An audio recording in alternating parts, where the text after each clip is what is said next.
तो last episode में अपन सभी ने देखा था, बॉस बोल रहा था पुशीकैट टीवी का ओनर जियानी को सपोर्ट करा है। तो यहाँ पे खुद सोचो, अगर जियानी हमारे पास में होती तो कितना अच्छा रहता। ये सारा का सारा पैसा हमारे पास आता और पुशीकैट टीवी बनता ही नहीं। अभी तो बस यहाँ पे एक ही नाइट हुई है और इतनी सारी दिक्कतें आ गई। मुझे यहाँ बिल्कुल समझ में नहीं आ रहा आगे हमारी कंपनी के साथ में क्या होने वाला है। मैनेजर ही बोलते बॉस आप मेरी बात समझो, मेरी गलती नहीं, उस बंदे को देख कहीं से नहीं लगेगा कि वो बिल्कुल भी अमीर है। इसी वजह से मैं धोखा खा गया, वरना मैंने ऐसा नहीं किया होता। बॉस चिढ़ते हुए बोलता कमीने कहीं के, तू कौन सा बिलियनर की औलाद है, यहाँ पे एक छोटी सी मैनेजर की पोस्ट पे बैठ के तुझे ऐसा लग रहा है कि तू किसी को भी ऑफेंड कर सकता है। वो बंदा यहाँ पे सिर्फ जियानी के लिए काम कर रहा था, वरना सोचो उसकी वेल्थ कितनी ज्यादा है कि उसने इतनी बड़ी कंपनी बना ली। और वैसे भी वो हमारी कंपनी में काम करता था, तुमने उसको कम क्यों समझा। मैंने सुना अपना काम करने में वो काफी कमाल का था। साथ ही मुझे यही पता चला है जब जियानी प्रेजेंट थी तो तुमने जियानी के लिए काफी सारी दिक्कतें खड़ी करी। तुम्हारी जहां मर्जी करती वहां उसको बोल देते कि फटाफट से लाइव स्ट्रीम चालू करो। इन सबसे परेशान होकर उसने कंपनी छोड़ दी।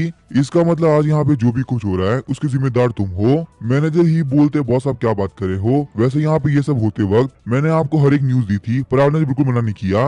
वैसे भी यहाँ पे ऐसा तो नहीं है कि हम लोगों ने बिल्कुल अर्न ना किया हो, हमने भी यहाँ पे काफी सारे पैसे कमाए। तो अभी हम देखते बॉस काफी चिढ़ गया तो बोलता फालतू बात करना बंद कर, तूने यहाँ पे कंपनी का ऑलरेडी बहुत ज्यादा लॉस करा दिया है और तू जैसे महान व्यक्ति की हम लोग कोई जरूरत नहीं। एक काम करना यहाँ पे अपने लिए कोई नई कंपनी ढूंढ लेना, मेरी कंपनी की कोई जरूरत नहीं। आज अगर जियानी हमारे पास होती तो ये $500 मिलियन पक्का से हमारे होते और हम लोग यहाँ पे स्टीम बैटल के अंदर हारे भी नहीं होते।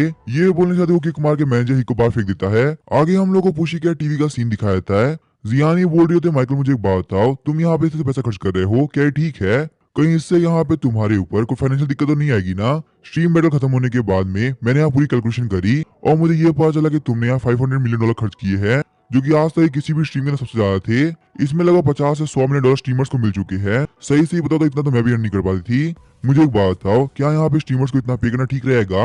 यहाँ पे कंपनी के बाकी सारे मैटर तुम क्या संभालोगे? माइकल बोलता है जियानी मैं सही से बोलूं ना तो ये कुछ खास स्पेंडिंग नहीं थी, मैंने बस यहाँ पे थोड़ा बहुत ही खर्च किया। ये स्ट्रीम बैटल खत्म हो गई, वरना मैं मिलियंस ऑफ डॉलर नहीं बल्कि बिलियंस डॉलर खर्च करता। शौक होते जियानी बोलते क्या तुम बोल रही है स्पेंडिंग काफी कम है? $500 मिलियन की मजाक बात नहीं होते, इतने बहुत सारे लोग फ्लेक्स करते हैं। साथ ही में जियानी सोची होती है, लगता है यहाँ पे अमीर लोग की जिंदगी काफी अलग होती है। $500 मिलियन के बारे में सोच सोच के मैं काफी परेशान हो रही हूँ। वहीं बात करी जाए माइकल की तो उसे बिल्कुल भी टेंशन नहीं है, ऐसा लग रहा है कि उसने $5 खर्च किया है न कि $500 मिलियन। मैं तो बस यहाँ पे ये सोच रही हूँ ऐसा इंसान naughtychannel.com में काम कर रहा था, आखिर माइकल के naughtychannel.com में काम करने की क्या ही वजह रही होगी। उसके बाद माइकल बोलता है जियानी मैं सही से कहूँ ना तो मैंने बस यहाँ पे $200 मिलियन खर्च किए, बाकी सारे के सारे पैसे कस्टमर्स की तरफ से आए हैं। उन लोगों ने यहाँ पे रिचार्ज किया है और हमारे स्ट्रीमर्स को पे किया है। $200 मिलियन का रिचार्ज बाकी सारे कस्टमर ने किया है और वहीं प्लेटफॉर्म की तरफ से हम लोग को $100 मिलियन गिफ्ट आए हैं। इस तरीके से यहाँ पे हम लोग का छोटा सा $500 मिलियन का टारगेट कंप्लीट हो पाया। तुम खुद ही सोचो ना, हम लोग यहाँ पे स्टीम बैटल भी जीते और $200 मिलियन खर्च करके $500 मिलियन कमाया। ये काफी कमाल का बिजनेस नहीं है क्या? अगर मैंने यहाँ पे खर्च नहीं किया होता तो पक्का से हम लोग हार गए होते, बेइज्जती अलग से होती और पैसे भी जाते। जियानी सोची होती है, वैसे यहाँ माइकल सही बोल रहा है, उसके यहाँ पे इतने सारे पैसे खर्च करने की वजह से हम लोग स्टीम बैटल जीत गए और साथ ही बहुत सारे पैसे भी कमाए। जितना naughtychannel.com का रेवेन्यू है ना उससे ज्यादा हम लोगों ने स्ट्रीमर्स को दे दिया है। माइकल सोच रहा था काफी कमाल की बात है, मैंने कभी नहीं सोचा था कि एक ऐसा भी दिन आएगा जिस दिन हर बात में कैलकुलेशन करने वाला माइकल $200 मिलियन स्ट्रीमर्स पे खर्च करेगा। जो भी कहता है बिल्कुल सही कहता है, वक्त बहुत जल्दी बदल जाता है, जैसे कि मेरा बदला। माइकल बोलता है जियानी बिल्कुल भी ऐसा मतलब तुमने देखा होगा ना, naughtychannel.com बाकी सारी स्ट्रीमिंग कंपनी एक स्ट्रीमर को प्रमोट करने के लिए बहुत ही पैसा खर्च करते हैं ताकि बाद में उन लोगों को वो टॉप स्ट्रीमर बहुत सारा पैसा कमा के दे सके। पर हम लोगों ने बाकी सारी स्ट्रीमिंग कंपनी के मुकाबले बहुत ही कमाल का काम किया है, क्योंकि हमने यहाँ पे एक टॉप स्ट्रीमर नहीं बल्कि बहुत सारी टॉप स्ट्रीमर बना ली। रातों रात किसी के मिलियन फॉलोअर्स कोई मजाक बात नहीं है। उसके मुकाबले हमने जो पैसा खर्च किया वो तो कुछ भी नहीं, बड़ी बड़ी कंपनी और भी ज्यादा खर्च करती है। और जियानी तुम्हें तो याद ही होगा ना, मैंने तुमसे कहा था तुम्हारा फ्यूचर बहुत ही कमाल का होगा और उसके लिए चाहे मुझे जो भी करना पड़े मैं वो करूंगा और सही से करना। तुम्हारे सपोर्ट के बिना हमें कभी नहीं कर पाते। तुम पिछले 3 महीने से लगातार पुशीकैट टीम में काफी मेहनत कर रही हो, अगर तुम यहाँ पे नहीं हो तो तुम्हारे स्ट्रीमर्स कभी इतना परफॉर्म नहीं कर पाते। मानते हैं उन लोगों के पास में बहुत सारी ऑडियंस आई और उन लोगों ने उस ऑडियंस को ग्रैब किया, काफी कमाल की बात है। ये सिर्फ तुम्हारी टेक्निक का कमाल है, अगर तुम नहीं होती तो शायद से यहाँ पुशीकैट टीवी को मिलियंस ऑफ फॉलोअर्स को फायदा नहीं होता। मैं तुम्हें जितना थैंक यू बोलूं उतना कम है। तुमने यहाँ पे ये बात तो सुनी होगी सक्सेस आने के बाद में लोगों को हर चीज अच्छी लगती है। जैसे जैसे हमारे स्ट्रीमर काफी पॉपुलर होंगे सारे लोगों को काफी पसंद आएंगे। इससे पहले वो लोग कितना भी क्वालिटी कंटेंट बना रहे थे कोई ध्यान नहीं दे रहा था। मैंने यहाँ पे कल से लेके आज तक बहुत सारे कमेंट चेक किए और सारे के सारे कमेंट पॉजिटिव है। इसका मतलब यहाँ पे लोगों को पुशीकैट टीवी स्ट्रीमिंग कंपनी काफी पसंद आ रही है। इस तरीके से हम लोग को टॉप पे पहुंचने में बिल्कुल टाइम नहीं लगने वाला और मैंने यहाँ पे क्लियरली सोच लिया है, मैं पीछे मुड़ के नहीं देखने वाला। जबकि हमारी कंपनी इतनी पॉपुलर हो चुकी है ना, तो हम लोग का आगे रास्ता काफी इजी होगा। मैंने ये भी सोच लिया बहुत सारे वेब शोज और टीवी ड्रामा के अंदर मैं इन्वेस्ट करने वाला हूँ, क्योंकि मेरे पास में पैसों की तो कोई कमी है नहीं। अभी जो हाल फिलहाल की कंपनियां है ना, वो नए लोगों को मौका नहीं देती। जो पुराने एक्टर्स के बेटे होते हैं, भले उनमें टैलेंट हो या ना हो, उनको ही मौका मिलता है, और नए लोगों को साइड रोल या फिर वो भी नहीं मिलता। इसी वजह से मैंने डिसाइड कर लिया मैं यहाँ पे टैलेंटेड लोगों को काम दूंगा, चाहे वो जहाँ कहीं से भी, फर्क नहीं पड़ता। हमारी जो पुशीकैट टीवी है वो बस यहाँ पे स्ट्रीमिंग कंपनी नहीं रहेगी, बल्कि टीवी और फिल्म इंडस्ट्री के अंदर भी ये काफी बड़ा नाम बनेगी। तुम बस देखते जाओ आगे आगे मैं क्या करता हूँ। जियानी बोलती है माइकल मुझे यकीन है तुम जो चाहो वो कर सकते हो, तुम पक्का से यहाँ पुशीकैट टीवी को बहुत आगे लेके जाओगे। अचानक से हम देखते हैं माइकल को फोन आने लगता है। माइकल जैसे ही फोन उठाता है उसे पता चलता है कि उसे रिनोवेशन वाली तरफ से फोन आया है। उसके नए घर को रिनोवेट करने के लिए उन लोग कुछ बात करनी थी। माइकल बोलता है ठीक है टेंशन मत लो, मैं अभी आ रहा हूँ। उसके बाद माइकल बोलता है जियानी मेरी बात ध्यान सुनो, मुझे एक बहुत ही इंपॉर्टेंट काम याद आया है। जो रिनोवेशन वाले हैं ना, उन लोगों ने मुझे कांटेक्ट किया, तो मुझे अभी के लिए जाना होगा, और मैं वहाँ प्रेजेंट नहीं हूँ तो पता नहीं वो लोग रिनोवेशन के अंदर कोई गड़बड़ ना कर दे। इसी वजह से मुझे उम्मीद है तुम यहाँ पे सब कुछ संभाल लोगी। क्यों, मैं सही कह रहा हूँ ना? माइकल बोलता है ठीक है अब मैं जा रहा हूँ, और हाँ मैं एक बात ध्यान रखना, सही से कैलकुलेट करने के बाद में डायरेक्टर होने की पोजीशन के हिसाब से जो रूल था उसके हिसाब से शेयर ले लेना।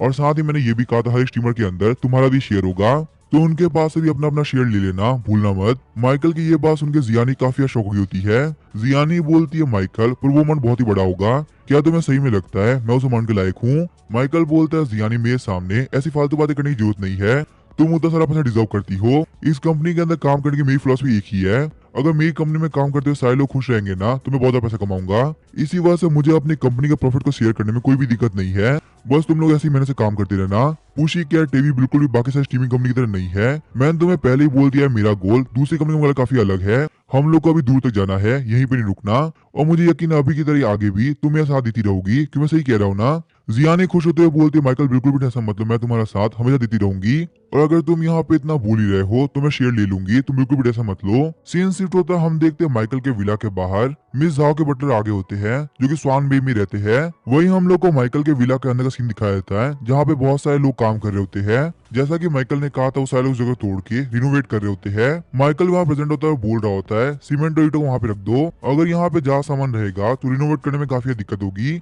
और साथ ही में यहाँ पे दीवार को तोड़ते हुए ध्यान रखना लिमिट तक दीवार को तोड़ना है, अगर तुमने यहाँ पूरा तोड़ दिया तो रिनोवेशन में काफी दिक्कत आने वाली है, और मेरे पास में उतना टाइम नहीं कि मैं उतनी देर तक वेट कर सकूं। तो अभी हम देखते हैं वहाँ मिस जाओ का बटलर आ गया होता है। मिस जाओ के बटलर को देख के माइकल काफी शौक होता है और बोलता है क्या मैं आपको जानता हूँ? मिस जाओ का बटलर बोलता है हम लोग भी यहाँ पे स्वान बे में ही रहते हैं, हमें अभी अभी पता चला कि आप यहाँ पे रहने के लिए आए हैं, इसी वजह से हमने सोचा क्यों ना अपने नेबर को विजिट करके आए, हमें आपसे मिलकर काफी अच्छा लगा, और मैं आपके लिए वेलकम गिफ्ट के तौर पे हमारी कंपनी की कुछ प्रोडक्ट लेके आया हूँ, तो प्लीज आप इसको एक्सेप्ट कर लीजिए, हम लोग बहुत ही प्यार से लेके आए हैं। स्वान वे में कोई भी नेबर आता है ना तो ये हम लोग को वेलकम करने का तरीका है। मिस जाओ के बटलर को देख के माइकल सोच रहा था काफी कमाल की बात है, इस बंदे को क्लियरली देख के लग रहा है ये एक बहुत ही रिच और फेमस फैमिली का बटलर है। एक बार यहाँ पे इस बटलर के कपड़े देखो, $1000 के इसके कपड़े हैं। आज तक मैंने यहाँ पे टीवी ड्रामा और वेब शोज के अंदर बहुत सारे बटलर को देखा था, उनके अंदर रिच फैमिली जो बटलर होते हैं ना ये बिल्कुल वैसा ही है, और जबकि मैं भी यहाँ पे इन लोगों से रिच हो चुका हूँ तो क्यों ना मैं भी अपने लिए एक बटलर रख लूँ। वैसे भी नॉर्मली मुझे बहुत सारे काम होते हैं, तो मेरे स्वान बे के विला को कोई तो संभालना होना चाहिए, तो वो बटलर मेरे काफी काम आएगा। उसके बाद हम देखते हैं माइकल ने अपने ग्लव्स उतार दिए होते हैं। अपने कपड़ों से डस्ट साफ करते हुए माइकल बोला था प्लीज मुझे माफ करना, दरअसल मुझे यहाँ पे इस विला कुछ रूम पसंद नहीं आए, इसी वजह से मैं रिनोवेट करा रहा हूँ। यहाँ पे काफी सारी धूल मिट्टी लगी हुई है, पक्का से मेरे गंदे कपड़ों को देखे अब काफी अजीब लग रहा होगा ना, पर मैं यहाँ पे इसी वजह से प्रेजेंट हूँ कि कहीं ये रिनोवेशन वाली गलती ना कर दे। इन लोगों ने पहले जो डिजाइन बताए थे वो मुझे खास पसंद नहीं आए। बटलर बोलता है नहीं नहीं सर, माफी तो मुझे मांगनी चाहिए, आपका घर यहाँ पे रिनोवेट हो रहा है और मैं आपको बिना बताए आ गया, यहाँ पे गलती मेरी है, अगर आपको दिक्कत हुई हो ना तो प्लीज मुझे माफ करना। हम लोगों ने बस यहाँ पे ये सोचा जबकि हम लोग नेबर बनने ही वाले हैं तो क्यों ना आपको पहले विजिट करके थोड़ी बहुत बातचीत कर ली जाए, वैसे भी नेबर्स के बीच में बातचीत रहती है ना तो काफी अच्छा रहता है, शायद से इस तरीके से फ्यूचर के अंदर हम लोग एक दूसरे की हेल्प कर पाए। क्यों, मैं बिल्कुल सही कह रहा हूँ ना? प्लीज आप ये गिफ्ट एक्सेप्ट कर लीजिए, मैं बहुत ही रिस्पेक्ट के साथ लेके आया हूँ। तो अभी हम देखते हैं माइकल ने वो गिफ्ट ले लिया होता है, सोच रहा होता है सच में यहाँ पे स्वान में रहने वाले बाकी सारे लोग भी काफी कमाल के हैं, ये लोग इतनी बात तो जानते हैं स्वान में जो भी कोई आया होगा वो बिल्कुल भी गरीब नहीं हो सकता, इसी वजह से इन लोगों ने पहले ही मेरे पास में गिफ्ट भेज दिए। यहाँ तक कि इन लोगों का बटलर भी काफी पोलाइट बिहेव कर रहा है, मुझे लगता है यहाँ पे स्वान बे के अंदर रहने में काफी मजा आएगा। अगर मैं यहाँ पे गिफ्ट बॉक्स को भी देखूं तो ये काफी कमाल का है, ये कितना ज्यादा प्रीमियम और लग्जरियस इससे पता चल रहा है कि यहाँ पे इसकी डेकोरेशन भी गोल्ड और सिल्वर से करी गई है। एक नेबर को भी इसे गिफ्ट देना सिर्फ एक वेल्दी फैमिली कर सकती है, माइकल बटलर से हाथ मिलाते हुए बोलता आपका थैंक यू, सच में आप लोग बहुत ही अच्छे हैं जो कि आप लोग मुझसे मिलने के लिए आए और मेरे लिए गिफ्ट भी दिया। आप बिल्कुल भी टेंशन मत लो, अभी मुझे यहाँ पे थोड़ा बहुत काम बाकी है। जैसे ही मेरा काम निपटता है ना, मैं पक्का से आप लोगों के पास आऊंगा ताकि मैं भी यहाँ पे देख सकूं आखिर मेरे नेबर कहाँ रहते हैं। वैसे भी अब यहाँ पे हम लोग का आना जाना लगा रहेगा। क्यों, मैं सही कह रहा हूँ ना? बटलर बोलता जरूर जरूर मिस्टर माइकल, हम का वेट करेंगे। आगे हम देखते हैं दोपहर हो गई होती है। माइकल बोलता मैं बहुत ज्यादा थक गया, सच में यहाँ पे रिनोवेटिंग काम में मुझे काफी थकान हो रही है। हालांकि मैं यहाँ पे कुछ कर नहीं रहा, बस उन लोगों को बता रहा हूँ, फिर भी ये काफी थका हुआ है। और जबकि यहाँ पे दोपहर हो चुकी है, तुम्हें थोड़ा बहुत रेस्ट करना चाहिए। बाद में मुझे यहाँ पे कंपनी के अंदर भी जाना है और एक ढंग का दिन देखते हुए नेबर्स को विजिट भी करना है। सच में यहाँ पे रिच बनने के बाद में मेरे ऊपर बहुत सी जिम्मेदारियां है। तो अभी हम देखते हैं माइकल को कौन लगता है। आगे वाला बंदा बोलो तो माइकल तुम कैसे हो, हमारी जो क्लास है ना उसका रीयूनियन होने वाला है, वही बस एक वीक के अंदर। अगर तुम फ्री हो ना तो प्लीज क्लास के रियूनियन में आना, काफी मजा आएगा। मैंने सुना यूनिवर्सिटी का तुम्हारी जो क्रश थी ना वो भी आ रही है, तो ट्राई करना कि तुम पक्का से आओ, शायद तुमसे मिल पाओगे। और क्या पता यहाँ पे यूनिवर्सिटी में नहीं बल्कि तुम्हारी बात बन जाए। माइकल तुमको जवाब क्यों दे रहा, फटाफट से बताओ, तुम पक्का से आओगे ना? माइकल सोचता है क्लास का रियूनियन एक ऐसी जगह जहाँ पे सारे लोग एक दूसरे को कंपेयर करते हैं कि आखिर यहाँ पे कौन कहाँ तक पहुंचा और अपनी लाइफ में क्या क्या उखाड़ पाया। हालांकि मान तो मैं यहाँ पे थर्ड डिग्री कॉलेज में था, पर सैंग सिटी के अंदर वीक से वीक कॉलेज के अंदर भी मेरे जैसे लोग नहीं आते। इन लोग को भी अपने अपने बैकग्राउंड से बहुत ही फर्क पड़ता है। और जहाँ तक मुझे याद है पूरी क्लास के अंदर मेरे से ज्यादा गरीब कोई भी नहीं था। इसी वजह से बहुत सारे लोग मेरी गरीबी का मजाक उड़ाया करते थे। और क्योंकि मैं नोटिजाना.com के अंदर बहुत ही कम सैलरी पे काम किया करता था, इसी वजह से ये लोग बेइज्जती करने के लिए मुझे एंड बुलाते थे। आगे तुम लोगों को क्या लगता है, मैं ये बातें भूल चुका हूँ? टाइम टाइम पे तुम लोगों ने मुझे एहसास करवाया है कि मैं कितना गरीब हूँ। एक बंदा जो कि अपनी लाइफ से इतना परेशान था, तुम लोगों से डिप्रेस किया है। कोई बात नहीं, मेरा टाइम बदल चुका है, मैं भी तुम लोगों को शो करूंगा कि आखिर पैसे की पार होती क्या है। तुम लोग की पता चलना चाहिए जब कोई किसी का मजाक उड़ाता है तो कैसा फील होता है, ताकि यहाँ पे आगे चल के तुम लोग किसी बंदे का मजाक न उड़ाओ। माइकल हंसते हुए बोलता है ठीक है, मैं रियूनियन पक्का से आऊंगा, तुम बिल्कुल भी टेंशन मत लो। और जबकि मेरे प्यारे दोस्त ने मुझे बुलाया है तो मैं कैसे ना आऊँ? क्यों, मैं बिल्कुल सही कह रहा हूँ ना? ये बात सुनने के साथ ही हम देखते अगला वाला बंदा काफी शौक गया होता है। वो सोचता है ये पक्का से माइकल ही था ना। माइकल को पता है रियूनियन के अंदर उसकी कितनी बेइज्जती होती है। फिर वो मेरी बात इतनी इसलिए मान गया, मुझे यकीन नहीं हो रहा। मुझे लगता है शायद से वो यहाँ पे ये बात इसी वजह से माना क्योंकि वो आ रही है। लगता है माइकल के मन से उस लड़की का भूत अभी तक नहीं उतरा। कहीं ऐसा ना उस लड़की के चक्कर में उसकी और ज्यादा बेइज्जती हो। वहीं हम लोग को स्वान बे के अंदर पिंग झाओ के विला का सीन दिखाया जाता है। बटलर बोल रहा है यंग मिस में सही से बोलूं ना तो वो बंदा काफी अमेजिंग है। स्वान बे के अंदर सबसे महंगा विला खरीदने के बावजूद भी वो इतना पोलाइट है कि जितना कि मैंने सोचा भी नहीं था। एक बटलर होने के बावजूद भी उसने मुझे कम नहीं समझा और मेरी बहुत ही रिस्पेक्ट करी। आज तक मैंने यहाँ पे किसी भी रिच बंदे का ऐसा बिहेवियर नहीं देखा जैसा कि मिस्टर माइकल का था। मुझसे हाथ मिलाने और गिफ्ट लेने से पहले उन्होंने अपने ग्लव्स उतारे और अपने हाथों को सही से साफ किया। हालांकि यहाँ पे गलती मेरी थी कि मैं उनके पास तब गया जब उनके विला को वो रिनोवेट कर रहे थे। जहाँ तक मैं उनको समझ पाया हूँ ये बात तो क्लियर कि वो एक बहुत ही अच्छे इंसान है, पर फिर भी उनके बारे में हम लोग धीरे धीरे करके एग्जैक्टली जान जाएंगे कि आखिर वो किस तरह के इंसान है। वैसे भी बहुत ही जल्दी वो हमारे नेबर बन जाएंगे। और यहाँ पे नेबर्स की रियलिटी के बारे में नेबर्स को नहीं पता होगा तो किसको पता होगा। मैंने वहाँ पे इसी पे ध्यान दिया कि लोग वर्कर के साथ में काफी अच्छे बिहेव कर रहे हैं। वो वहाँ पे खुद रह के उन लोग को बता रहे कि रिनोवेट कैसे करना है। साथ ही उन्होंने ये भी कहा है रिनोवेशन काम खत्म होने के बाद में वो पक्का से हम लोग के पास आएंगे। उसके बाद आप भी मिस्टर माइकल को देख लेना और समझ लेना कि वो किस तरह के इंसान है। तो अभी हम देखते हैं मिस जाओ बोलती है ठीक है मैं समझ गई, मिस्टर माइकल को यहाँ पे आने दो, उनके आने के बाद पता चलेगा कि आखिर वो किस तरह के इंसान है। हालांकि तुमने जैसे बोला उससे पता चल रहा है कि वो एक बहुत ही पोलाइट इंसान है जो कि सारे लोग को इक्वली ट्रीट करते हैं। पर तभी हम देखते मिस जाओ काफी शौक आती है। पीछे घूमते मिस जाओ बोलती है कमीने कहीं के, तुम आखिर यहाँ पे करना क्या चाहते हो? मैंने तुमसे पहले ही कहा था कि तुम यहाँ पे ये सब हमारे विला के अंदर नहीं कर सकते, तुमको कितनी बार बताना पड़ेगा। हम देखते वहां पे मिस जाओ का भाई और एक और लेडी आई होती है। मिस जाओ का भाई बोलता है शांत हो जाओ, तुम्हें यहाँ पे इसे रिएक्ट करने की जरूरत नहीं है, ये बिल्कुल नॉर्मल बात है।